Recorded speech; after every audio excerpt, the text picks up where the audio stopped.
اعوذ باللہ من الشیطان الرجیم،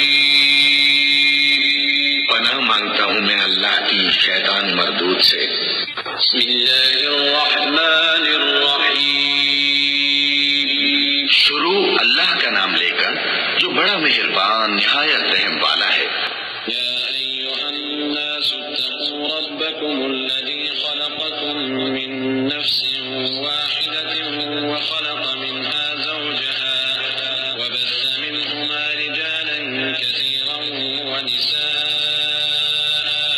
واتقوا الله الذي تساءلون به والأرحام إن الله كان عليكم رقيبا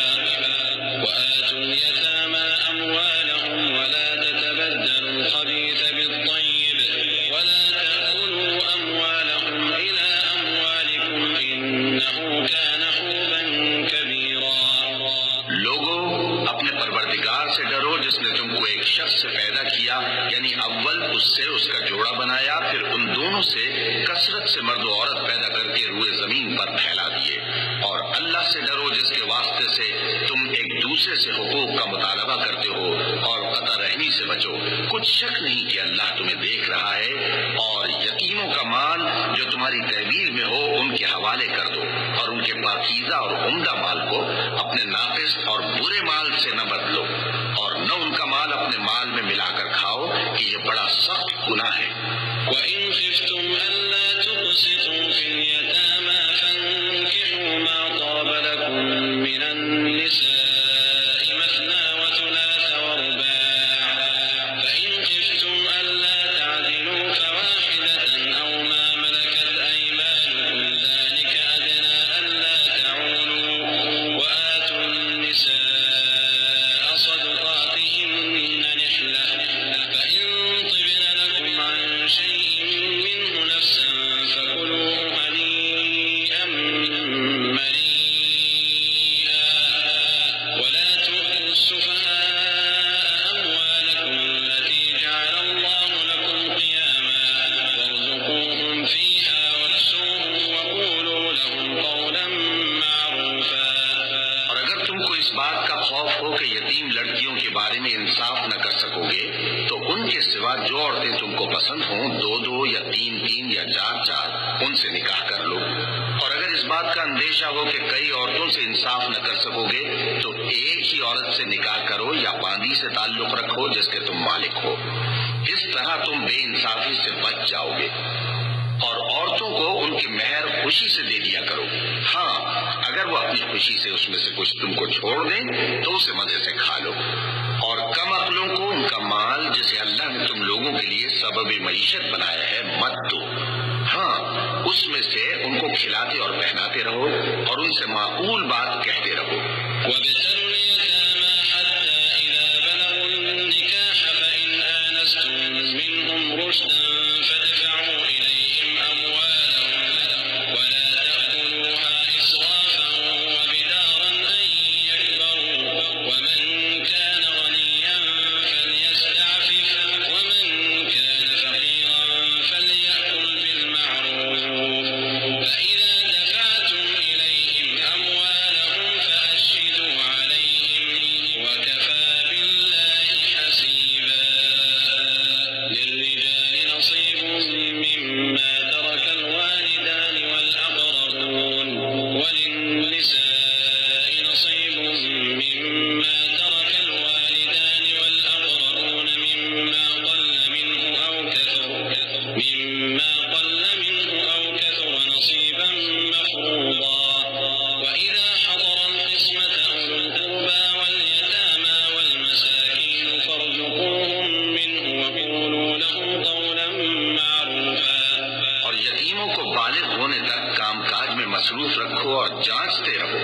پھر بالغ ہونے پر اگر ان میں عقل کی پختگی دیکھو تو ان کا مال ان کے حوالے کر دو، اور اس خوف سے کہ وہ بڑے ہو جائیں گے یعنی بڑے ہو کر تم سے اپنا مال واپس لے لیں گے، اس کو فضول خرچی اور جلدی میں نہ اڑا دینا۔ اور جو شخص آسودہ حال ہو اس کو ایسے مال سے قطعی طور پر پرہیز رکھنا چاہیے، اور جو ضرورت مند ہو وہ مناسب طور پر یعنی بقدر خدمت کچھ لے لے، اور جب ان کا مال ان کے حوالے کرنے لگو تو گواہ کر دیا کرو۔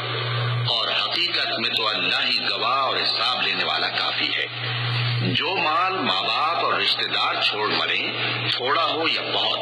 اس میں مردوں کا بھی حصہ ہے اور عورتوں کا بھی۔ یہ حصے اللہ کے مقرر کیے ہوئے ہیں۔ اور جب میراث کی تقسیم کے وقت غیر وارث رشتہ دار اور یتیم اور نادار لوگ آ جائیں تو ان کو بھی اس میں سے کچھ دے دو اور ان سے معقول بات کہو۔ وَلْيَخْشَ الَّذِينَ لَوْ تَرَكُوا مِنْ خَلْفِهِمْ ذُرِّيَّةً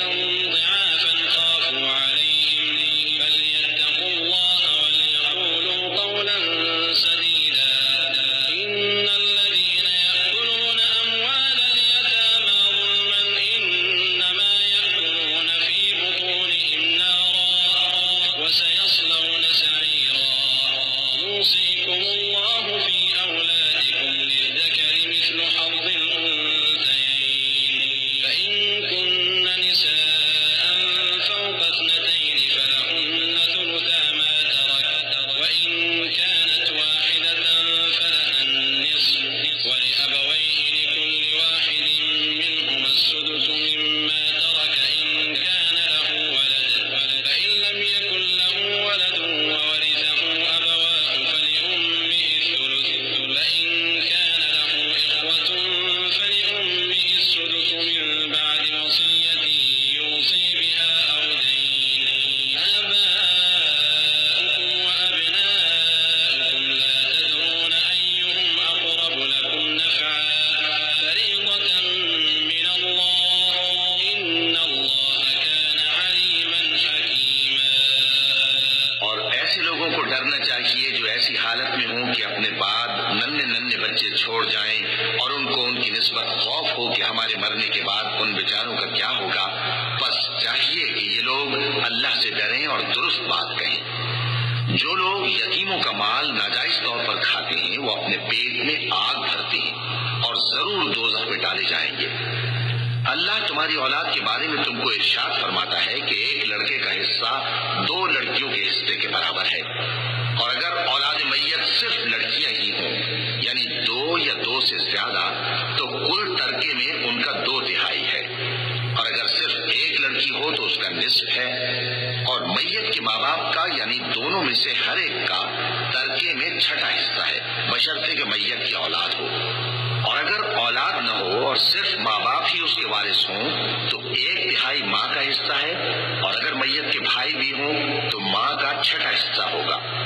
اور یہ تقسیم ترکہ میت کی وصیت کی تعمیر کے بعد جو اس نے کی ہو یا قرض کے ادا ہونے کے بعد جو اس کے ذمے ہو عمل میں آئے گی۔ تم کو معلوم نہیں کہ تمہارے باپ دادوں اور بیٹوں اور پوتوں میں سے فائدے کے لحاظ سے کون تم سے زیادہ قریب ہے۔ یہ حصے اللہ کے مقرر کیے ہوئے ہیں اور اللہ سب کچھ جاننے والا ہے، حکمت والا ہے۔